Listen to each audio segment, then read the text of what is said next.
How is it going, everyone? With the impending launch of PlayStation Plus Premium next month, in this video I want to go over 10 of the must-play titles, in my opinion, that PlayStation and Sony themselves published. Don't want to say exclusive since some of the games did ultimately get ported to PC, a couple of them, but these are games that traditionally on this channel I don't mention that often just because, you know, a lot of these are games you guys know about. If you're a PlayStation owner for a long time, a lot of them you guys have played, some of them maybe not, but they're 10 games that to newcomers or to people that maybe just haven't played all the PlayStation titles, maybe you guys are missing out on some of these. And if you're gonna be a Plus Premium subscriber or a Plus Extra subscriber, definitely take advantage of these games. So we got about 10 games to go over, so let's get right into it. And let's start things off with Horizon Zero Dawn. Now, Horizon has become one of the marquee franchises for Sony and PlayStation. Obviously, we just had the release of Horizon Forbidden West, and while I think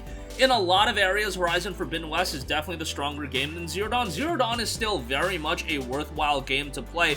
It introduces the story of Aloy, I think, in a pretty dramatic fashion, and narratively, this might be a little bit of a controversial opinion. I thought Zero Dawn was a stronger game than Forbidden West. I wasn't a big fan of some of the directions Forbidden West took narratively, but we'll see how that pans out ultimately in the third game that we all know is eventually going to come. But nonetheless, Zero Dawn is an expansive open-world action-adventure RPG.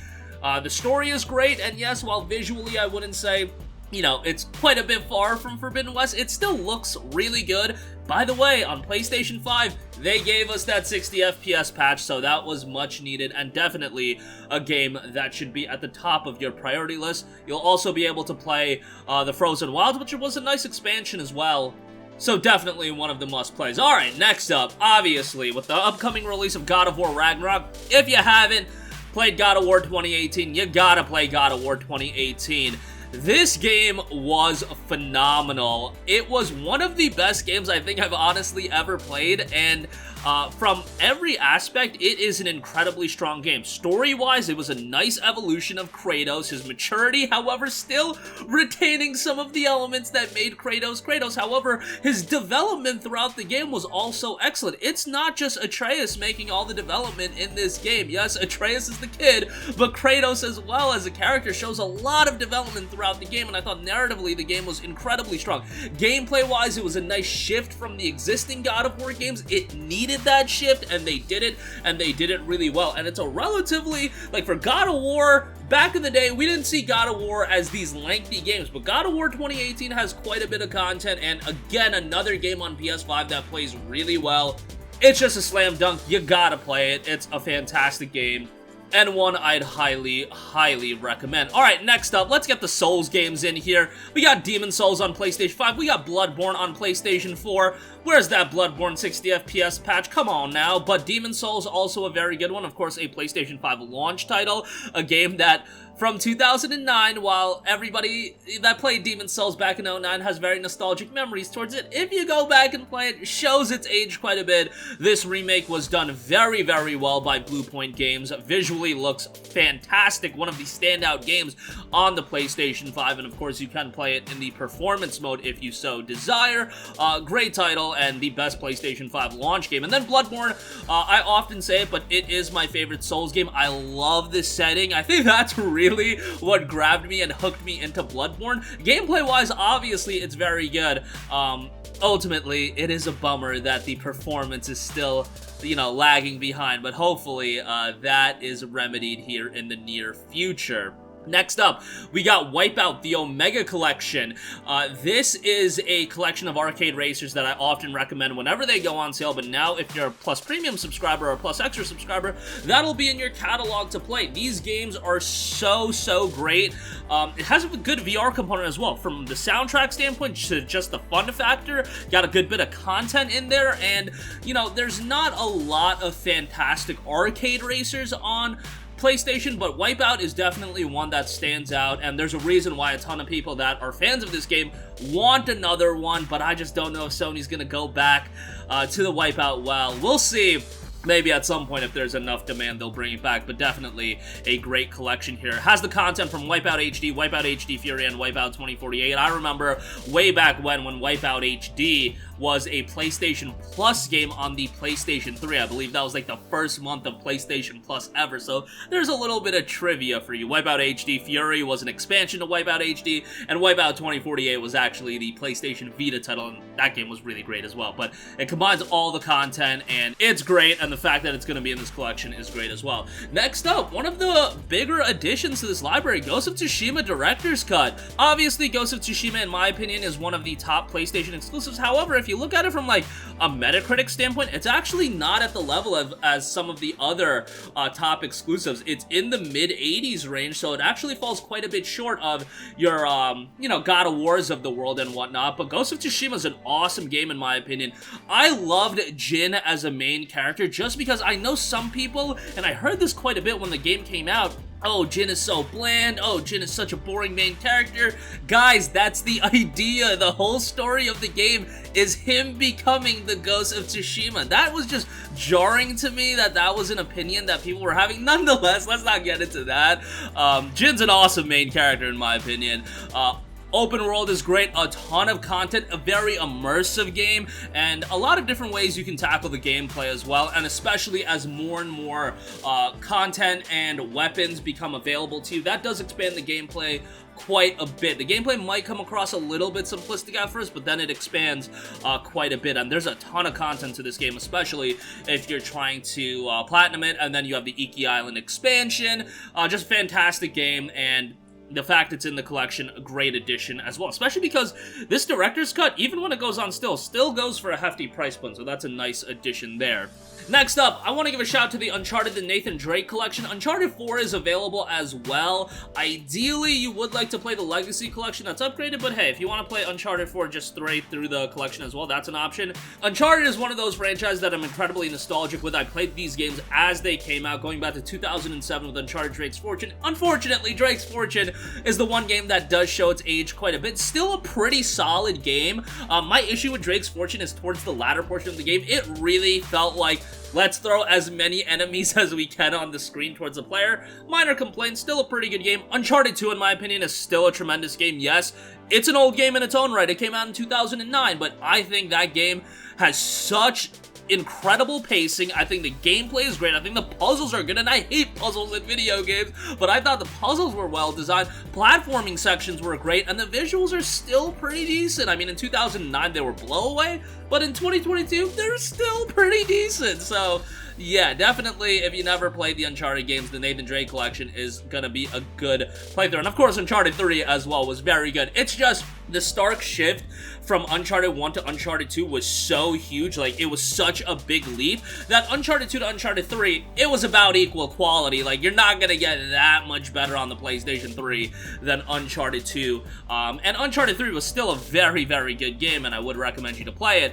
And yeah, you're gonna enjoy it as much as Uncharted 2, probably. And Uncharted 4, again, Legacy of Thieves collection is probably the ideal way to play the game given its upgrades, but if you don't want to spend the money on that, you know, by all means, play through it on the collection. I loved Uncharted 4 as well. I know Uncharted 4 is one of those games that not everybody was super high on. I know some people weren't happy with some of the storyline elements to it, but overall, I still thought it was a pretty solid game. Alright, next up, we gotta give a shout to Spider-Man, of course. Marvel Spider-Man, Spider-Man Miles Morales.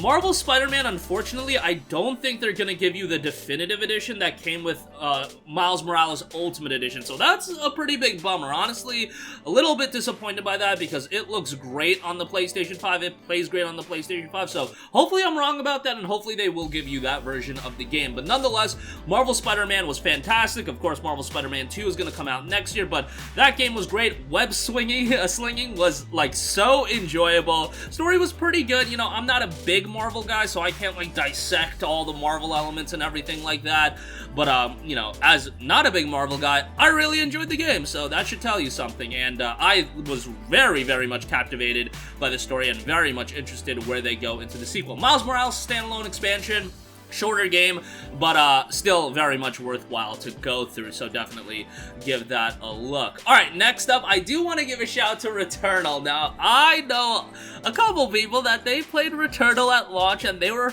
about damn near ready to break their controller. However, you know, you're not paying $70 anymore, and this is another game that's holding up in price, so value-wise, it's nice to see it in PlayStation Plus Premium. It can be a very rewarding game. It is obviously challenging. It had some updates that were very, very nice to see. Particularly, I think it was update 2.0 that lets you, like, suspend the cycle, and then you could, like, it was essentially a quick save element that they added to the game. So you could back out of the game, and then you could play something else if you want, because some of the cycles get pretty freaking long, and having to go through that at once was kind of, like, annoying, and then people were dealing with crashes and everything like that. So the game has gone considerably better, and then update 3.0 added quite a bit of content as well, Ascension, that update. So give it a look. I know a lot of people were not into this game when it initially launched, but as just a part of a collection, I think this is the perfect kind of a game where when it comes to a collection, instead of dropping a full $70 on it, this is a game you play with a subscription service, and you will be much more satisfied with it, because again, if it's not your cup of tea, no big deal. You can uninstall it and be on your merry way. Alright, next up, another game that kind of got a mixed reception at launch, Days Gone. So Days Gone got a very mixed reception at launch because of a lot of the technical issues, a lot of the bugs, a lot of the glitches, and a lot of that is still prevalent. However, on PlayStation 5, it is supremely better. The performance is much better. I didn't experience as many bugs or glitches, but I didn't play the whole way through on the PlayStation 5. I did play it again on PC, and the PC version was fantastic as well.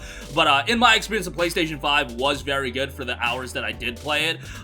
But yeah, Days Gone is another one of those games that at launch, a lot of people had issues with a lot of the technical issues, and this is one of those rare games that if they shaved off some hours off the game, I thought that would have done it very well. Obviously now, when you look at social media and whatnot, people are very much upset that Days Gone will not be getting a sequel. I don't think that's ever gonna happen, but yeah, I still think Days Gone is a worthwhile playthrough, and it seems like a lot of other people, you know, online seem to think that as well, so take that for what you will. Alright, next up, one of my favorite franchises, and I gotta mention this, Infamous Second Son, guys. You guys gotta go back and play this. You know, I didn't like it as much as Infamous 1 and 2, but I loved Infamous 1 and 2. Main thing is, I just didn't think Delsin was as compelling of a main character as Cole. That being said, this is still a great open-world superhero game. Not super lengthy, but a good bit of content. Visuals still look very good, runs well on the PlayStation 5, and yeah, overall, really dug the game. I thought there was more that they could have done with Infamous as a franchise, especially coming off of Second Son with the endings. Maybe that's a little bit of a hot take, I don't know. I remember theorying with one of my friends after we beat Second Son back in the day on where they could go with Infamous as a franchise, and unfortunately we never got another Infamous game. We got First Light, and that's, by the way, is also going to be in the collection. But nonetheless, Infamous Second Son, definitely an enjoyable open-world game to get into, and at this point the game came out back in 2014, so it's not really one of those games that everybody talks about, but I definitely think it's one that you should go back and play if you haven't. And then lastly, another game that I really enjoyed. Unfortunately, this one was super underrated, didn't get the love it deserved. Gravity Rush 2, Gravity Rush Remastered will be included in the collection as well. Guys, please play Gravity Rush. I doubt we're ever going to get a Gravity Rush 3, but these games were criminally underrated when they came out. I could understand that with Gravity Rush 1 when it initially came out on the Vita, but I was really hoping Gravity Rush 2 in 2017 would have done better than it did, because they delivered from a quality standpoint. The visual style is just fantastic. It builds upon the successes of Gravity Rush 1, transitions to the PlayStation 4 controller very nicely. I mean, Gravity Rush Remastered, at the end of the day, released on the PS4 as well, but gameplay-wise, content-wise, story-wise, characters-wise, I just thought this game was really strong, and unfortunately just didn't do that well from a sales standpoint. So hopefully, with it being in the collection, some people will go back, give it a shot, because I think it's very much well worth your time, and your subscription fee, I should say. I was gonna say your money, but just your subscription fee, so definitely go back and play that. It has quite a bit of content as well. I was surprised by how much they expanded this one from the first one. But that is going to do it for me. Lengthy video, but these are some of the games that obviously are a little bit more well-known. I'm sure a lot of you guys have played God of War. I'm sure a lot of you guys have played Horizon, Uncharted, Ghost of Tsushima, but who knows? Maybe some of you guys haven't, and this subscription service is going to give you very easy access to them. And if you've been a PS Now subscriber for a while, some of these I've already been on there. Horizon, God of War, Uncharted, Nathan Drake collection, but yeah, I imagine subscriptions are gonna rise up when Plus Premium officially launches. I'll be doing a lot more videos covering Plus Premium, games you should play. Maybe we'll do spotlights. I'm still thinking about exactly what type of content I want to do covering Plus Premium, especially because we're still waiting on the full lineup. But given we have a pretty healthy lineup right now that is out, thought I would do this video. That's gonna do it for me. Sound off with all of your thoughts in the comment section down below. Thank you for watching, and goodbye. Hey guys, we hope you enjoyed the video, and if you did, make sure to hit the subscribe button, and if you're already subscribed, do us a favor and hit the bell icon. This way you'll be notified whenever we post a new video. That's the best way to keep up with all of our uploads, and we usually try to upload 2 videos a day. And with the bell icon hit, you'll be notified whenever we do upload a video. As always, thanks for watching.